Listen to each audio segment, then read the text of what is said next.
안녕하세요. 반갑습니다. 별로 안 반갑는지. 저는 반갑습니다. 저도 한 주간은 좀 바쁘게 지냈던 것 같습니다. 중고등부 수련회도 갈 때 올 때 다녀왔고, 청년 1부 MT도 1, 2부 MT도 잠깐 다녀왔습니다. 또 이번 주간에 사실 많이 더웠잖아요, 그죠? 오늘 오시는데 비까지 내려서 오신다고 고생들 하셨습니다. 우리 앞뒤 좌우로 서로 인사하도록 하겠습니다. 오신다고 고생하셨습니다. 밤새 안녕하셨습니까? 지난 우리가 한 8일 전 일주일 묵상한 본문 내용 중에 발람 이야기가 이렇게 많이 등장을 했습니다. 발람이 등장하는 내용이 민수기 22장부터 24장까지 이렇게 걸쳐 나타나고 있고, 이스라엘을 3번을 축복하고 1번을 긍정적인 예언을 이렇게 하는 것을 볼 수 있습니다. 그런데 발람이 3차례나 이스라엘을 축복하고 또 이스라엘에 대한 미래에 대한 긍정적인 그런 예언을 했는데, 그런데 우리가 신약에서 보면 이 발람에 대한 평가, 또 발람에 대한 이야기에서 뭔가 이렇게 맞지 않는 듯한 느낌을 가질 수 있습니다. 발람이 모압 왕 발락이나 모압의 귀족들에게 하는 그런 표현에 있어서 매우 하나님 여호와를 잘 믿는, 또 잘 순종하는 그런 사람으로 비춰지기 때문일 것입니다. 모압 왕 발락이 발람을 초대를 하는데요, 2번에 걸쳐서 자기 신하들을 보내고 있습니다. 성경학자들 중에는 이 발람은 유프라테스 강 근처에 살았던 그 당시 당대의 최고의 종교인으로 추정을 하고 있고, 이 모압과의 거리가 약 650km 정도 떨어진 부산에서 신의주까지 되는 그런 거리에 있는, 그 당시 옛날에 이 교통편 이런 것을 생각했을 때에 상당히 먼 거리에 있었다는 것을 볼 수 있습니다. 그런 먼 거리에 있는 이 발람을 임금을 보내고 자기의 귀족들을, 모압 장로들과 미디안 장로들이 그들을 보내서 이 발람을 초대한 이유는 이스라엘을 저주하기 위해서였습니다. 왜 저주하려고 했습니까? 모압이나 모압 왕 발락이 이스라엘을 아주 심히 두려워해서 지금 이 발람을 부르게 되는데요, 그 이유에 대해서 22장 2절이나 3절에 나타납니다. 이스라엘이 아모리인에게 행한 모든 일을 보았으므로 실제로 직접 목격을 한 겁니다. 자기들은 이 아모리와 붙어서 이길 수 없었는데 바사랑 옥이라든지 시온과의 어떤 전쟁을 하는 것을 보고 자기들이 이길 수 없었던 그 강력한 군대를 이스라엘이 격파하는 것을 본 것입니다. 그리고 3절에도 보면 그 단순한 강력함, 그 문제도 있었지만 이스라엘 백성들이 엄청나게 많았다. 다른 비유로 보자면 소떼라든지 엄청난 가축대처럼 이스라엘의 그 중대한 수많은 그 인구 앞에 이렇게 주눅이 들 수밖에 없었습니다.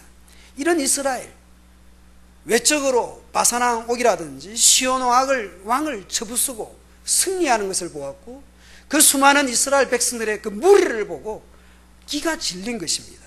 여기에 대해서 뭔가 자기가 가진 힘으로나 자기들이 가진 실력으로는 도저히 이 이스라엘을 능가할, 물리쳐낼 힘이 없었기 때문에 뭔가 종교적인 당대의 용하다고 하는 알려진 세계의 유능한 그런 종교인을 초대해서 뭔가 저주를 해서 뭔가 이렇게 이 이스라엘을 극복하려고 하는 그런 생각을 했던 것이죠. 그런데 이 이스라엘을 저주하도록 불렀는데 저주는커녕 이스라엘을 축복하고 있습니다. 그리고 이 축복하는 내용들도 잘 들여다보면 예사로운 내용들이 아니었습니다. 그리고 발락이나 여러분 모압 귀족들에게 하는 말을 보시면 이게 전부 다 여호와 하나님이 언급이 됩니다. 처음 이 이스라엘, 그러니까 이 모압 왕 발락이 자기 신하들을 보냈을 때에, 그때에 22장 13절에 보면 발람이 아침에 일어나서 발락의 귀족들에게 이르되 너희는 너희 땅으로 돌아가라. 여호와께서 내가 너희와 함께 가기를 허락하지 않아. 내가 가고 안 가고는 나에게 달려있는 게 아니라 하나님의 허락이 없기 때문에 내가 갈 수 없다. 얼마나 이 여호와 중심의, 하나님 중심의 그런 모습입니까? 여러분들이 무슨 결정을 하실 때마다, 내 어떤 길을 갈 때마다 이 일에 대해서 하나님께서 허락하시는가 그렇지 않은가, 분명한 메시지를 받고 움직입니까? 여러분 어디를 가시든지 내가 이건 하나님의 허락이 있다 없다, 거기에 대한 분명한 발언을 하는 것을 볼 수 있습니다. 두 번째 사신이 왔을 때도 비슷한 말을 합니다. 22장 18절과 19절에 보면 발락이 그 집에 가득한 은금을 내게 줄지라도 내가 능히 여호와 내 하나님의 말씀을 어겨 덜하거나 더하지 못하겠노라. 가감을 할 수 없다. 더하지도 덜하지도 못한다. 여호와께서 내게 무슨 말씀을 더하실는지 내가 알아보고 그 다음에 답을 주겠다. 그의 어떤 행동이나 어떤 결정에 대해서 여호와 하나님이 어떻게 하느냐에 따라서 나는 거기에 따를 수밖에 없다. 그 말을 발람이 반복하고 있습니다. 그리고 발람이 모압왕을 만났을 때도 여러분 얼마나 그럴듯한 말을 합니까? 22장 38절에 보면 발람이 발락에게 이르되 내가 오기는 하였으나 무엇을 말할 능력이 있으리이까? 하나님이 내 입에 주시는 말씀 그것을 말할 뿐입니다. 여호와 하나님이 나에게 주시는 그 말씀을 나는 할 수밖에 없다. 그의 행동, 그의 발언, 그의 말, 그의 어떤 축복이든 저주든 그것은 여호와 하나님이 주시는 것으로 나는 할 수밖에 없다. 얼마나 겸손해 보이고 여호와 하나님의 이 어떤 그 앞에 수동적인 그런 발람을 보게 됩니다. 매우 순종적이고 하나님의 뜻대로 행동하고 하나님의 뜻대로 말하는 그런 참 선지자 같은 그런 느낌을 우리가 가질 수 있습니다. 여러분 그런 느낌 안 들었습니까? 저는 22장, 24장까지 묵상하면서 이 발람 선지자 괜찮은 사람이네. 말끝마다 여호와 하나님, 말끝마다 여호와 하나님. 어떤 결정에서도 하나님의 허락에 의해서 저주하라고 부른 발람이 이스라엘을 축복을 하는데요. 모압왕 발락이 여러분 얼마나 당황스러웠겠습니까? 그것도 장소를 이동해 갑니다. 여기는 뭔가 이게 컨셉이 안 맞는 모양이다. 이게 좀 뭔가 여기는 뭔가 이게 기가 살아있지 않는 것 같다. 그래서 장소를 계속 옮겨가면서 그리고 똑같은 제사를 드려가면서 이렇게 저주를 하라고 계속 요구를 합니다. 이 모압 쪽에서는 얼마나 극진히 대접을 했습니까? 자신의 중요한 신하들을 보내어서 예우를 했고요. 두 번째 보내서 올 때에 우리식으로 말하면 버선발로 모압의 국경까지 발락 왕이 여러분 청와대에 있는 분이 청와대에 안 있고 여러분 인천공항까지 마중을 갔다고 생각해 보십시오. 엄청난 버선발로 모압왕 발락이 발람을 맞이하러 갔습니다. 그리고 쇠고기와 양고기로 융숭하게 대접을 했습니다. 그렇게 복채도 두둑히 주었는데 저주는커녕 축복하는 말을 하는 이 발람을 보면서 저 발람의 입에 뭘 발라가지고 돈을 바르고 은금을 바르고 복채를 바르고 여우로 발랐는데, 쇠고기로 양고기로 발라줬는데 저 입에 뭘 발라가지고 계속 이스라엘을 축복하는가? 이스라엘을 발라주는 말을 안 하고 말이지 왜 축복을 하는가? 그때 발람이 또 뭐라고 답을 합니까? 23장 12절에 보면 발람이 대답하여 이르되 여호와께서 내 입에 주신 말씀을 내가 어찌 말하지 아니할 수 있으리까? 세 번째도 이스라엘을 축복하자 모압 왕 발락은 기가 차서 말이 안 나옵니다. 그때에도 24장 13절에 보면 여호와의 말씀을 어기고 선악간에 내 마음대로 행하지 못하고 여호와께서 말씀하신 대로 말하리라고 하지 않았습니까? 계속해서 여호와 하나님 이야기를 합니다. 여러분, 매우 훌륭한 참 선지자 같은 그런 느낌을 가질 수 있습니다. 나중에 세 번의 축복이 끝나고 발람이 예언을 합니다. 예언을 하는데 24장 17절부터 19절에 보면 한 별이 야곱에게서, 한 규가 이스라엘에게서, 주권자가 야곱에게서 나와서 모압, 그 다음에 셋 자손들, 그리고 세일, 에돔, 그리고 나스도 남은 자들, 그 성읍들을 멸절하려다. 무찌르고 멸하고 멸절하려다. 여러분, 이 모압 왕이 많은 돈을 들여서 이 발람을 초대한 이유는 뭡니까? 이스라엘을 누가 좀 발라버려라, 이런 저주를 하기를 원했는데 이스라엘이 주변 국가들을 다 발라버리는 이런 예언을 지금 하고 있습니다. 돈 주고 복채를 준 특별 고객에 대해서 이런 고객이 어디 있습니까? VVIP에 대해서 배려조차 없어 보입니다. 이런 분명한 것은 발람이 이스라엘을 저주한 것이 아니라 축복했다라는 것입니다. 그런데 신약에 와서 이 발람에 대해서 긍정적인 정도가 아니라 아주 나쁜 악한 사람으로 평가한다라는 것입니다. 베드로후서 2장 15절이라든지 유다서 1장 11절, 또 요한계시록 이런 데 보면 이 발람에 대해서 아주 불의한 삭슬 사랑했던 사람, 발람의 어그러진 길로 간 화를 받아야 될, 심판을 받고 저주를 받아야 될 그런 모범으로 가인이라든지 발람이라든지 고라의 이야기로 그렇게 성경은 평가합니다. 우리가 이렇게 민수기 22장부터 24장까지 그 발람이 하는 행동, 그의 발언들과 신약에서 유다서라든지 베드로후서라든지 요한계시록이라든지 이런 나타나고 있는 발람에 대한 이야기하고는 완전히 극과 극의 차이가 있다는 것을 볼 수 있습니다. 그래서 왜 이런 차이가 나는지, 민수기 22장 24장에 나타나는 이 발람의 은행에 대한 좀 더 자세히 살펴볼 필요가 있을 것이고, 민수기 안에서 22장부터 24장 그 안의 내용도 자세히 살펴볼 필요가 있지만, 민수기 안에서도 좀 더 문맥을 확장해서 민수기 다른 본문에서는 이 발람에 대해서 어떻게 평가하는지 우리가 살펴볼 필요가 있습니다.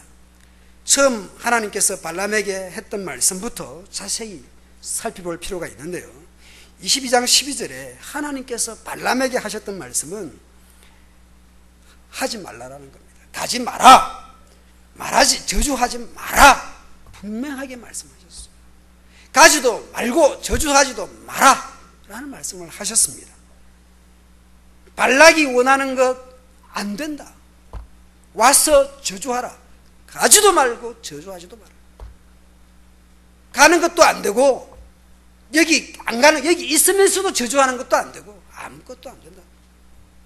그런데 발람은 여호와의 말씀을 거기에서 하나를 뺍니다.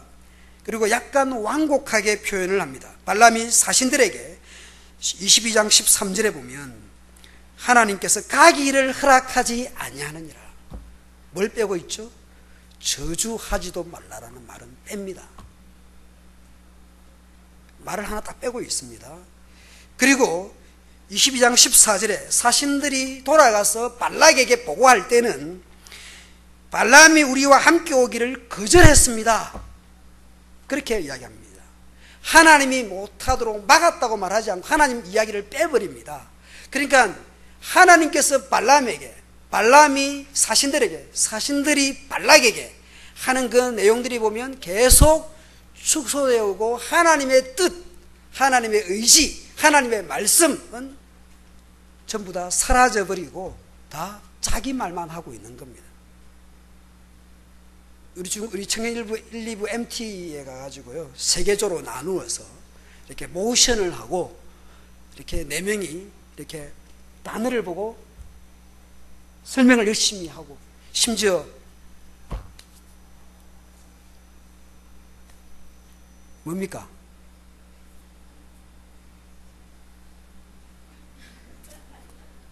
사도신경, 성경 첫 페이지 넘겨서 나오는, 그걸 맞출 수가 있겠습니까?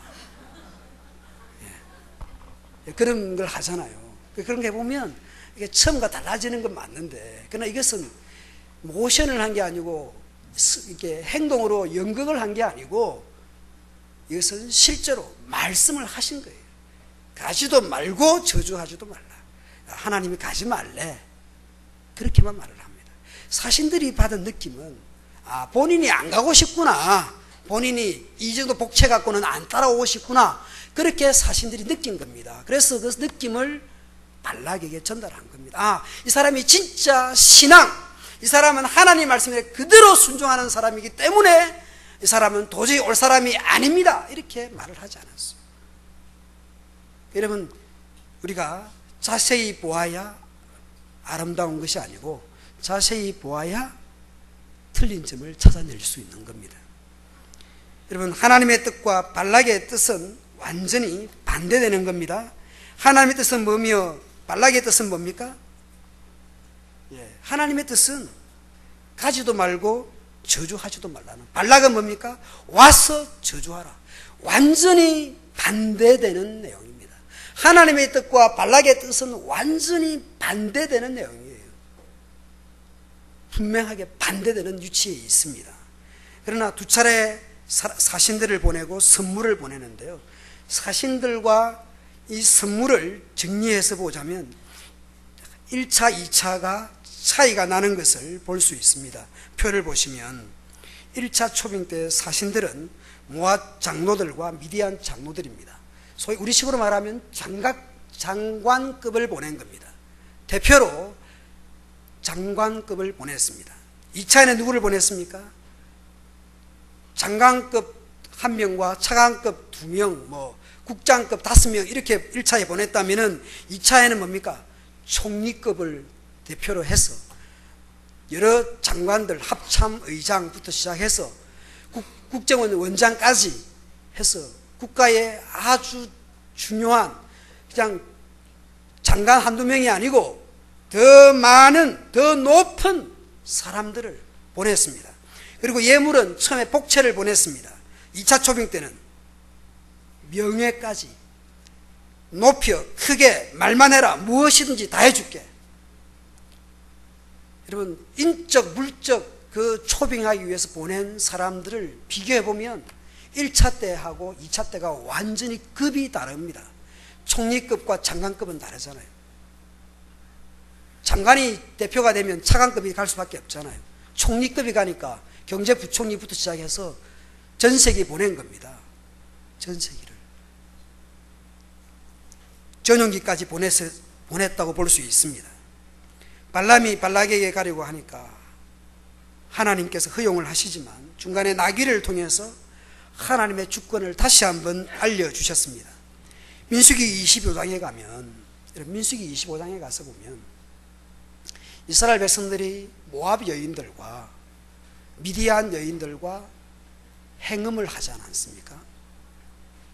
그 행음 때문에, 그러니까 옛날에 이 음행이라고 하는 것은 우상 숭배와 같이 연결되어 있습니다. 솔로몬 왕이 실패한 것도 보면 여자들 문제였잖아요. 그렇죠? 여자 문제와 우상 숭배가 같이 가는 거죠. 예전에 있었던 교회에 제가 그 불신 남편을 둔 그 부인들 모임을 제가 진행한 적이 있는데요.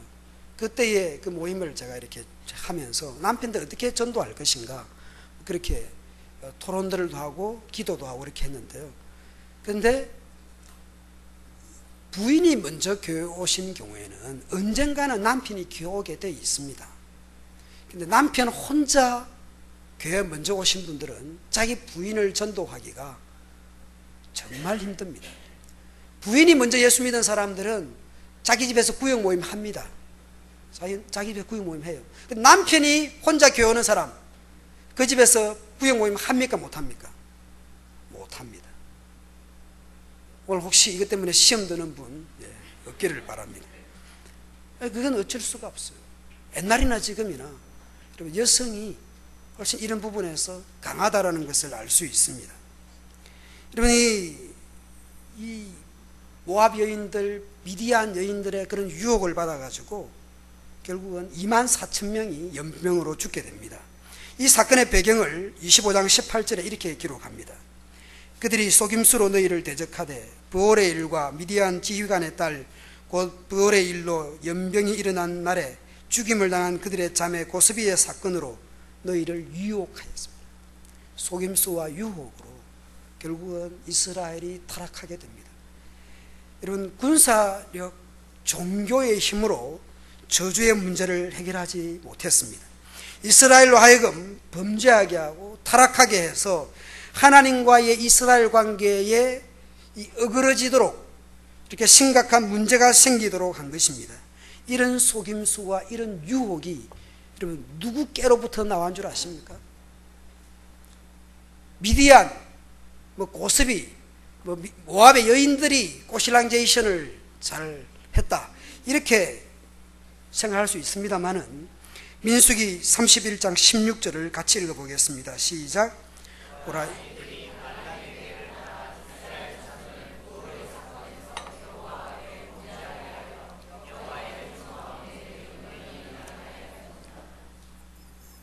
모압 왕이 발람 보고, 야, 저주하라고 불러놨더니 축복이나 하고 미래의 긍정적인 예언이나 하고, 야, 내가 너 죽일 테니까 빨리 돌아가라.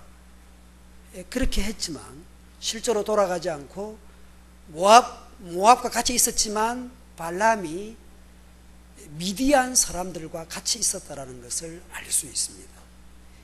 여러분, 발람의 꾀를 따라서 사실은 25장의 범죄가 일어났다는 것을 민수기를 확대해서 보면 이렇게 등장하게 됩니다. 발람이 바로 이런 꾀를 내었다는 것을 알 수 있고요. 복채는 받았고 저주해야 될 이스라엘을 축복하게 되니까 그것은 하나님의 주권적인 강력한 임재 때문이었습니다. 민수기 23장 16절이나 24장 2절에 보면 발람이 축복하게 된 게 하나님의 강력한, 그러니까 발람 때문이 아니라 이스라엘을 위해서 그 입에 말씀을 주셨다는 것을 알 수 있습니다. 발람이 지가 진짜 축복하고 싶어서 한 게 아니라 하나님이 임하시고 하나님이 그 입에 말씀을 주시고 나귀를 통해서 네가 가는 이 길에서 내 말 안 들으면 어떻게 될 줄로 아느냐 가르쳐 주셨습니다. 여호수아 24장 10절이나 느헤미야 13장 2절에도 보면 내가 발람을 듣기를 원치 아니한 고로 그가 오히려 너에게 축복하였고 하나님께서 저주하는 것을 들을 수 없었기 때문에 발람으로 하여금 축복하도록 하나님이 만들었다라는 것을 여호수아 24장에서 말씀하고 느헤미야 13장에서 보면 하나님이 그 저주를 돌이켜 복이 되게 하셨다. 하나님께서 그 저주를 못하도록 강력하게 역사하셨다라는 것을 여호수아 24장이나 느헤미야 13장에서 말씀합니다. 이렇게 여러분 발람 입장에서는 어쩔 수 없어서 축복을 했지만 이렇게 해놓고 돌아가면 당대 최고의 종교인으로서의 자기의 소문에 자기의 명성에 금이 나갈 것 아닙니까? 뭔가 밥값은 하고 가야 될 거 아닙니까? 그렇죠? 그래서 발람은 하나님이 무엇을 좋아하시는지 하나님이 무엇을 싫어하시는지 발람은 알고 있었어요. 마지못해서 축복했지만 발람은 하나님이 어떤 분인지 하나님이 뭘 좋아하시는지 이런 세 번의 축복과 한 번의 예언을 할 때에 전능자의 그 마음을 안다고 자기 본인 스스로 말합니다. 하나님이 뭘 싫어하고 하나님이 뭘 좋아하는지 알게 되었다라는 겁니다. 그래서 이 발람이 진짜 싫어하는 것은 축복이냐 저주냐 자기 입의 말이 아니라 이스라엘 백성이 어떻게 하느냐, 이게 더 중요하다라는 것을 안 것이죠. 그래서 미디안 사람들을 만나서는 여차히 해라 라고 알려준 겁니다. 이스라엘이 육체로 간음을 하고 영적으로 행음을 하는, 곧 우상 숭배를 하고 쾌락을 따라 살아가는 것 하나님이 싫어한다라는 것을 알았던 것이죠. 결국 이스라엘은 이런 발람의 깨와 모압이나 미디안 여인들의 유혹에 넘어가서 행음을 하고 우상 숭배를 하게 되면서 타락을 하고 24,000명이 죽게 됩니다. 결국 이런 발람은 죽임을 당하는데요, 민수기 31장 8절에 보면 미디안 사람들과 함께 이 발람이 이스라엘의 칼에 의해서 죽습니다. 미디안 사람들과 죽을 때에 발람이 죽었다는 말이 뭡니까? 발람이 유브라테스 강 자기 집으로 돌아간 게 아니라 미디안 왕족들과 같이 있었다라는 것을 알 수 있습니다. 모압 왕 발락하고는 헤어졌는지 모르지만 미디안 편에 가서 당신들의 탁월한 이 미모를 활용해서, 미자가 아름다울 미자, 미디안, 그래서 그 미디안 사람들을, 여자들을 내세워서 유혹을 해서 우상 숭배하도록 그런 꾀를 낸 것입니다. 그래서 이 발람은 결국은 함께 이 미디안 사람들과 죽게 됩니다. 이스라엘은 발람의 꾀와 속임수, 그리고 모압과 미디안 여인들의 유혹에 넘어가서 결국 죄를 짓게 됩니다. 외부적인 침략, 바사랑 옥이라든지 시온 왕과의 전쟁에서 승리했고, 모압 왕 발락이 돈을 들여서 저주하려고 했는데 이것은 다 외부적인 그런 것들은 다 차단하고 전쟁에서 승리했습니다. 그러나 내부적인 문제, 이스라엘 백성이 유혹에 넘어간 것은 심각한 심판을 초래했습니다. 여러분, 오늘 우리도 보면 타종교에 대해서, 이단에 대해서 대체적으로 어느 정도는 방어를 잘 해내면서도 정작 우리 내부의 문제에서는 방어를 잘 하지 못하는 것입니다. 오늘 우리 한국교회가 외부적인 문제에 대해서 어느 정도는 이단 대책도 하는데요, 내부적인 교회 지도자들의 타락에 대해서는 막지도 못하거니와 그 문제 해결도 잘하지 못하는 이런 모습을 우리는 보게 됩니다. 우리 개개인도 한번 보십시오. 다른 사람, 우리 같은 교인이나 다른 사람에 대해서는 의와 공평으로 잘도 우리는 처리하고 평가를 합니다. 누가 옳은 대통령인지, 저 대통령이 뭘 잘못했는지 우리는 너무나 잘 평가합니다. 온갖 뉴스와 온갖 정보들을 가지고 뭐가 문제인지 우리는 너무나 잘 평가합니다. 같은 교인끼리도 저건 아니지, 에이 저 교회 저러면 안 되지.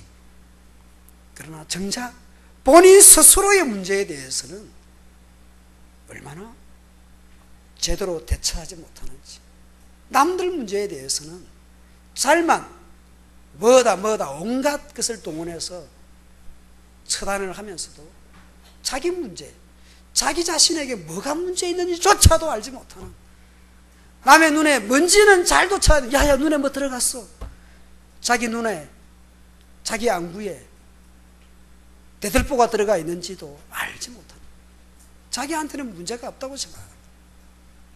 오늘 우리의 이게 훨씬 더 큰 문제입니다. 부자고 많이 알고 경험이 많아도 여러분 우리는 유혹에 약합니다. 조건과 환경이 여러분 이 유혹으로부터 지켜주지 못합니다. 유명하다라는 것, 뭐 학위가 있다라는 것, 뭐 큰 교회의 뭐 담임이라는 것, 그게 목사의 타락을 지켜줍니까? 교단의 헌법이 없습니까? 권징이 없습니까? 그런데 지켜주지 못합니다. 완벽한 환경과 조건이 에덴 동산에 있었습니다. 그러나 그 완벽한 환경과 조건에 있었던 에덴 동산에서 여러분 죄가 시작되었다는 것을 우리는 놓쳐서는 안 됩니다.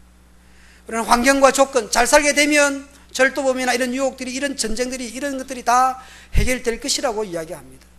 그러나 그렇지 않습니다.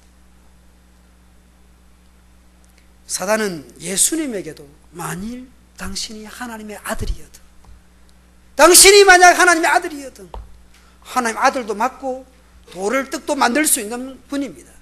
여러분, 물로 포도주도 만들 수 있고 오병이어로 5,000명을 먹일 수 있는 분입니다. 7병이어로 4,000명을 먹일 수도 있는 분입니다. 하나님 그런 분이십니다. 하나님 아들도 맞고 돌을 떡으로 만들 수 있는 분입니다. 사단이 틀린 말 하지 않았어요. 그 말이 다 논리적입니다. 다 맞는 말입니다. 나중에는 말씀을 동원하기도 합니다. 틀린 게 하나도 없어요. 다 맞는 말 한 겁니다. 그런데 그것은 유혹이고 그 길은 속임수입니다. 십자가 아래에서도 하나님의 아들이여든 십자가에서 내려와 봐라, 우리가 믿어줄게. 여러분, 얼마나 맞는 말이잖아요. 예수님은 십자가 올라갈 수도 있고 내려올 수도 있고 이 십자가를 질 수도 있고 안 질 수도 있는 분입니다. 야이로의 딸을 살리시고 나사로를 살리시고 여러분 나이성 과부의 아들을 살리시는 분입니다. 예수님은 충분히 십자가에 내려오실 수 있는 분입니다. 십자가를 안 져도 되는 분입니다. 그런데 그 길을 가십니다. 사탄은 유혹하고 속임수를 씁니다. 좀 교묘하게 속임수로 유혹하는데 이 문제에서 우리는 장사가 없습니다. 우리는 평생 이 유혹과의 씨름을 해야 됩니다. 요즘 제가요, 산에 등산을 가잖아요. 이 뒤에 산책을 하는데요. 이런 영업 비밀인데요.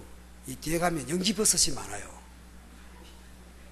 그래서 제가 우리 집 냉동고에 더 이상 들어갈 자리가 없을 만큼, 다른 냉동고에 다른 것도 있다 보니까, 그래서 제가 이렇게, 그런데 문제가 뭔지 아세요? 눈을 감아도 연기버섯이 보일 때가 있어요. 인간이라는 게 무섭다. 누웠으면 뭐가 보여야 됩니까? 내일 아침에 새벽기도 인도할 말씀이 귀에 눈에 딱 떠올라야 되는데 연기버섯이 떠오른다는 게 말이 안 되잖아요.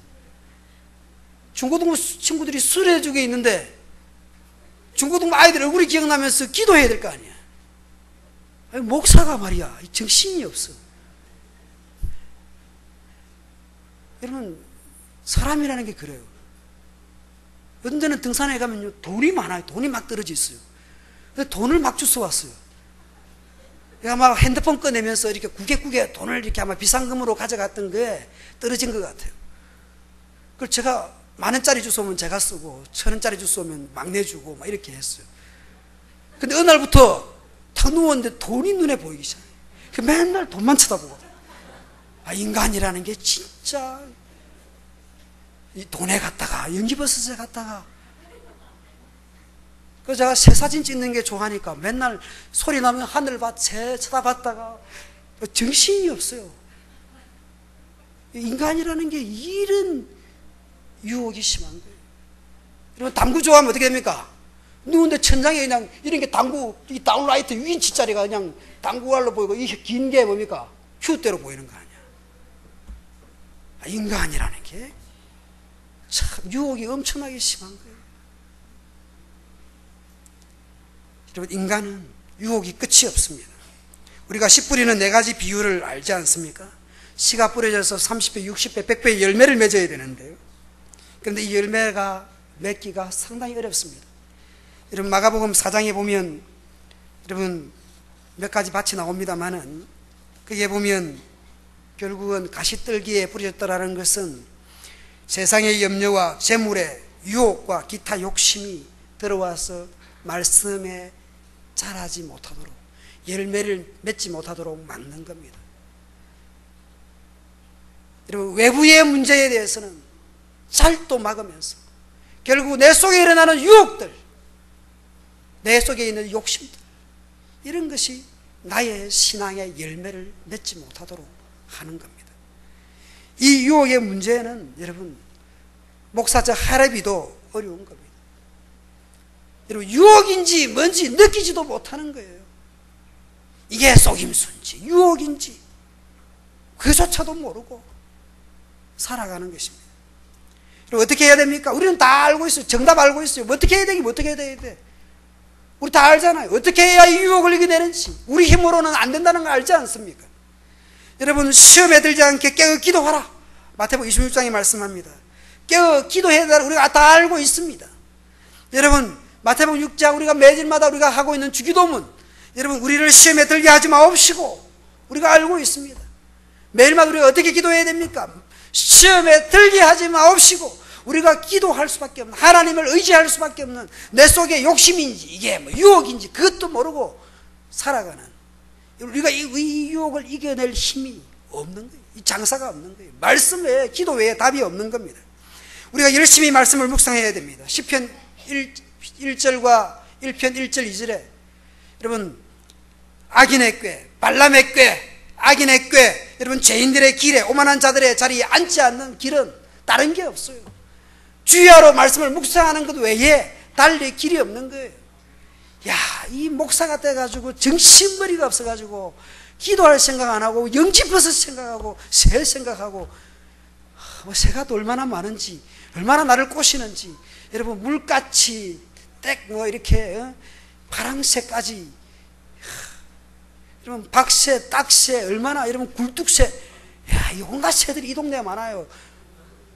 딱따구리도 여러분 새 딱따구리, 오색 딱따구리, 청 딱따구리, 여러분 딱따구리 종류도 다 있어요. 요즘은 이 동네까지, 이 100m 앞에까지 멧돼지가 얼마나 매일 내려오는지 이제 거의 매일마다 내려오게 되어 있습니다. 우이동 넘어가는 고객 마루에 터널이 생겨가지고 좀 있으면 우리 교회 주일날 마당에 아마 저녁에 내려올지 모릅니다. 저는 그때를 기다리고 있습니다. 여러분 이런 악인의 꾀를 따르고 지가 어느 자리에 있어야 되는지, 내가 어느 길에 서 있어야 되는지, 내가 무엇을 생각해야 되는지, 이 유혹 때문에 이게 유혹인지 시험인지도 모르고, 우리는 주야로 누구든지 말씀을 묵상하지 않으면 이런 그 유혹에 우리는 빨려 들어갈 수밖에 없는 것이, 우리는 다 알고 있어요. 말씀과 기도 외에는 답이 없다. 말씀과 기도 외에는 답이 없는 겁니다. 여러분 이 일을 혼자 말씀 읽고 기도해야 되는 거 다 알고 있어요. 그게 중요하다는 거 다 알고 있어요. 말씀과 기도 외에는 거룩해지는 방법이 없다는 걸 알고 있어요. 그러나 이 일을 너 혼자 하라고 못하는 겁니다. 그렇잖아요? 여러분 목사가 새벽 기도 없으면 제가 열심히 기도하겠습니까? 수요 기도회 없으면 뭐하러 가겠습니까? 북한산에 사진 찍으러 가겠지. 여러분 유혹은 끝이 없는 것이에요. 그나마 새벽 기도가 있어서 딴 생각 안 하도록 그 시간에 나가지고 기도해야 되는 것이에요. 중간에 도망가고 싶지만 수요일 저녁에 모여서 예배드리고 기도해야 되는 것이에요.